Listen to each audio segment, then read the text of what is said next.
Hello and welcome to Vested Interest. I'm Shane Green. I'll be your host. If you're new to the channel, just to catch you up, we will be covering dividend growth investing. More specifically, we will be covering the creation, monitoring, and updates to the dividend growth portfolio I've set up. This portfolio will be focused primarily on dividend growth stocks. The goal is to one day live off the portfolio's passive income provided by the dividends and utilize that income stream to make other business investments. At a minimum, I will be adding to the portfolio on a bi-weekly basis on or around each pay period. If at any time you find the content interesting or of value, please hit the like or thumbs up button, subscribe, and share the content so we can grow as a channel and community. Don't forget to hit the notification bell so you can be notified when I add new video. I welcome all questions, ideas for future topics, or constructive criticism in the comment section below, but please keep the comments respectful and in line with YouTube's posting guidelines. Some of the metrics that are important to me are PE, or price to earnings ratio, free cash flow, which is what is used to pay the dividends and reinvest in the company growth, PB ratio, or price to book ratio, which covers assets minus liabilities with ideally a 1 or under, PEG ratio, which is price to earnings adding in earnings growth with ideally a PEG less than 1. For both the price to book ratio and the PEG ratio, I really look at the stock and compare it to other stocks or businesses in that sector to see what the actual price to book and price to earnings ratio, PEG ratio would be.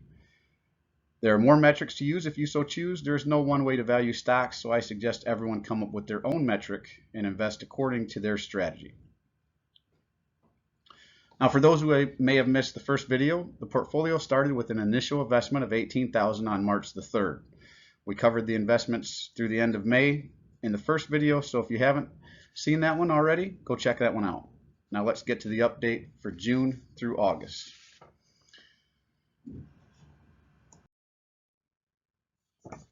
I've added a little to the presentation from the last video and included how much total is invested each month. So for the month of June, not including any dividends reinvested, $4,737 in stocks were purchased starting June 3rd with 12 shares of Bank of America, ticker BAC, and 11 shares of Merk Company, ticker MRK.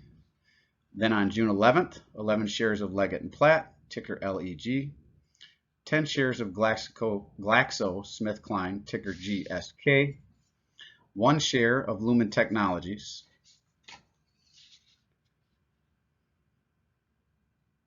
on June 15th, we added 5 shares of DTE Energy, ticker DTE, 4 shares of Gladstone Commercial, ticker GOOD, 4 shares of Fidelity National Financial, ticker FNF, 4 shares of Stag Industrial, ticker STAG, 10 shares of Enterprise Products Partners, ticker EPD, 10 shares of Spartan Nash, ticker SPTN.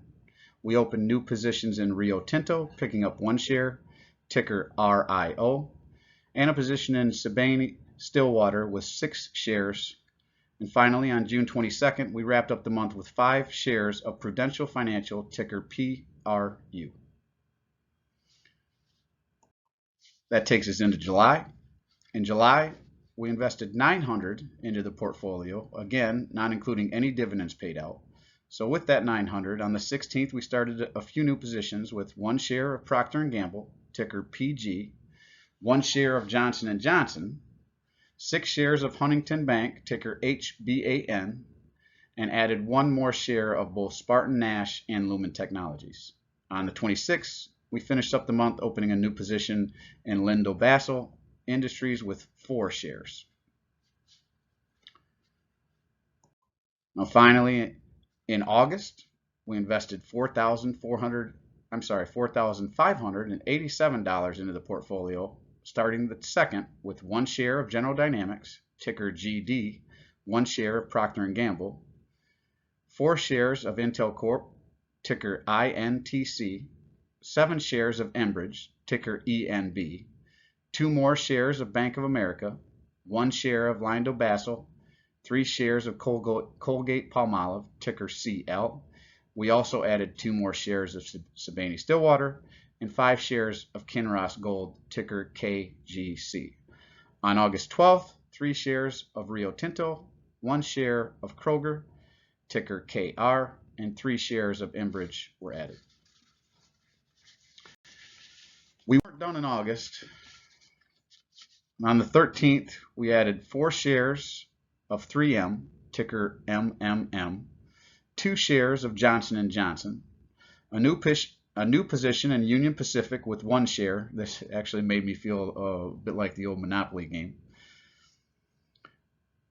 We added 2 more shares of Procter & Gamble on the 13th, opened new positions in Lockheed Martin, ticker LMT, with 1 share, a new position in Huntington Ingalls with 1 share, ticker HII.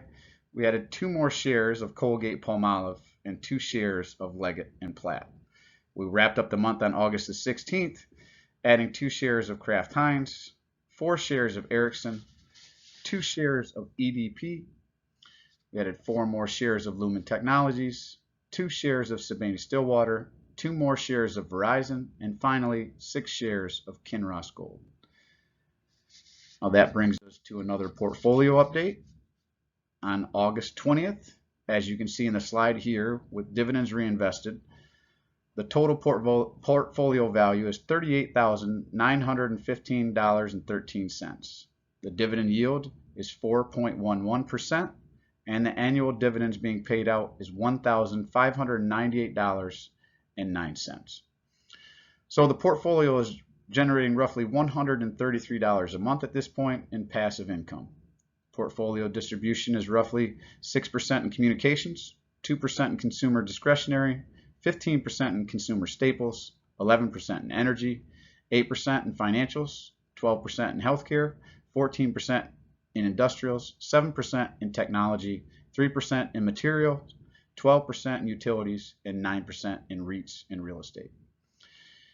Now in the next video, I'll cover additions to the portfolio for the month of September. I haven't decided yet whether I'll break that one up into 1 video or into 2 videos. Actually, we've got some purchases already for September, but we haven't made the second set of purchases, so I may just wait till we do the second set of purchases and just do 1 video, but we'll see. So let me know what you think in the comment section below. Do you have any of these companies in your portfolio? What, if anything, are you adding? If you could give this video a like, hit the notification bell, subscribe to the channel, and share the content.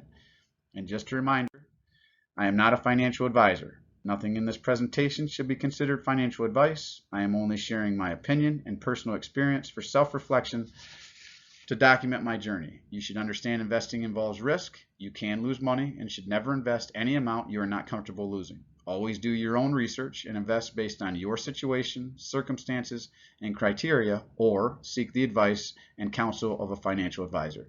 Now, this is Shane signing off. Good luck and best wishes to you. And remember, financial security comes to those who take a vested interest. Take care.